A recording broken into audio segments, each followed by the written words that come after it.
뉴런이 발화할 때는 신경세포에서 새로운 단백질이 만들어지고 세포핵의 유전자를 활성화시켜 시냅스의 연결을 강화하거나 새롭게 만드는 특정 단백질이 생성된다. 다른 신경세포들과 이어질 가지를 만드는 것이다. 신경세포들이 형성하는 네트워크를 신경망이라고 한다. 같은 생각을 반복하면 뉴런은 계속 같은 방식으로 발화하고 해당 뉴런들 사이의 관계를 강화해서 시냅스 사이의 정보 전달 속도가 빨라진다. 어두운 생각을 반복하면 부정적인 생각의 신경망이 활성화되어 사소한 일에도 어두운 감정이 폭발하는 부정적 감정의 중독에 빠진다는 말이다.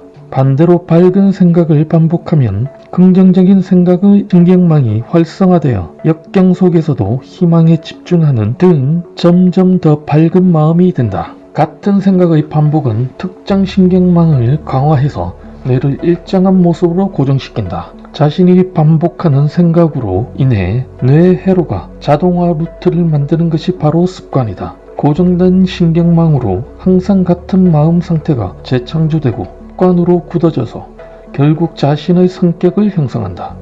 주로 걱정만 하는 사람, 불만만 쏟아내는 사람, 후회만 하는 사람, 자주 화를 내는 사람 등 특정한 성격을 형성하는 것이 이러한 뇌 메커니즘 때문이다. 하지만 평소 하지 않던 새로운 생각을 하면 뇌를 다른 방식으로 일하게 만든다. 새로운 자극에 의해 새로운 신경망을 만들어내는 신경가소성이 발현되는 것이다. 새로운 생각을 반복하면 해당 뉴런이 계속 발화를 해서 뇌가 화학적 구조로 변화한다. 반복하는 생각이 뇌의 구조까지 변화시킨다는 말이다. 노벨 생리의학상 수상자인 런던 대학교의 존 오기 교수는 택시 운전사와 버스 운전사를 비교했을 때 택시 운전사들이 학습이나 기억 등 인지 기능을 담당하는 해마가 눈에 띄게 크다는 것을 발견했다. 매일 정해진 길만 다니는 버스 운전사와 달리 택시 운전사는 새로운 길을 찾고 계속 기억하는 뇌 훈련을 반복하는 일상을 산다. 이런 계속된 훈련으로 뇌의 구조와 크기가 변한다는 사실을 밝혀낸 것이다. 우리는 원하는 대로 뇌를 바꿀 수 있다. 건강한 신생 뉴런을 빠르게 늘리고 새로운 신경망을 형성하고 창의력과 기억력 등 뇌 기능을 강화하고 새로운 성격의 소유자로 될 수도 있다.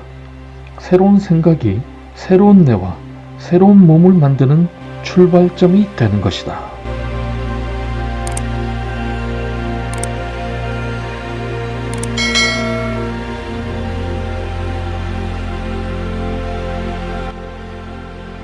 의학적으로 규정된 불치병을 완치한 기적의 주인공들의 공통점은 낫는다는 생각이다.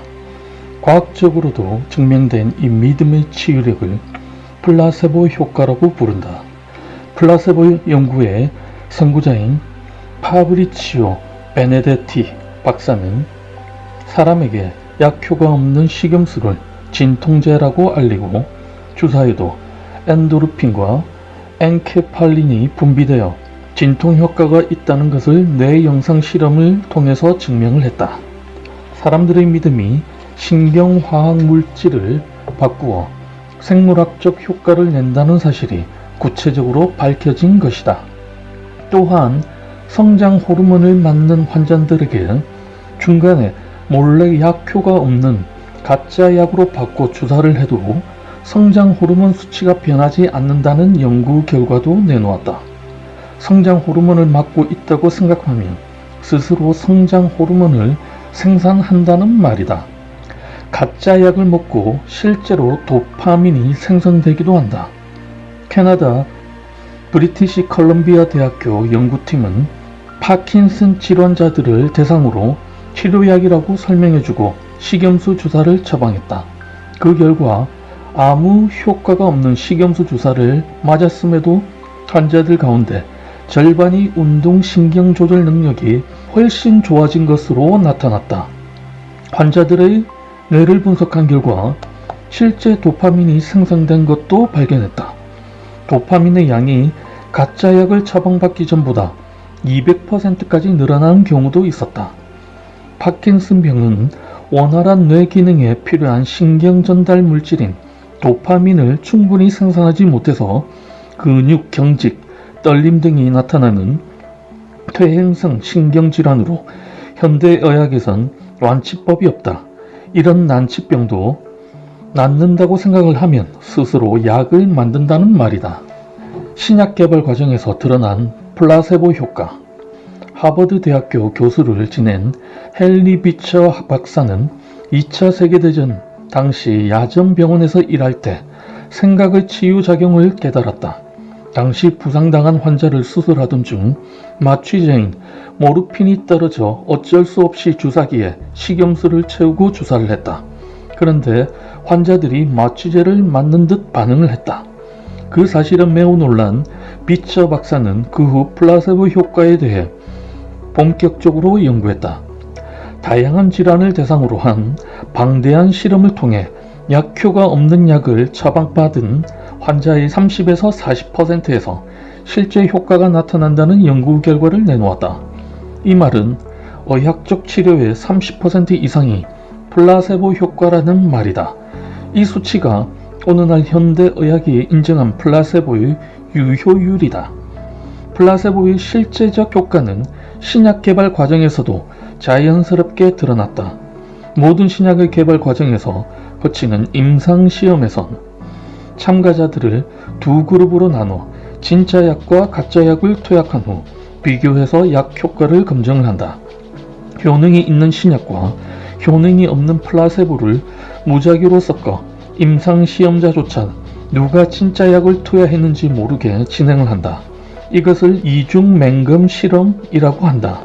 이때도 가짜 약을 투여한 사람들의 30% 정도가 실제 효과를 보이며 이는 신약 임상실험 과정의 평균적인 수치이다. 개발된 신약에 대한 기대 심리가 약효를 낸 것이다. 세계적인 심신의학자인 조 디스펜자 박사는 저서 당신이 플라세보다를 통해 플라세보 효과를 이렇게 설명한다. 생각에 따라 자동으로 또 절묘하게 반응하는 놀라운 약학 사전이 당신의 몸속에 들어있다. 그것은 곧 기적을 부르는 조세실이기도 하다.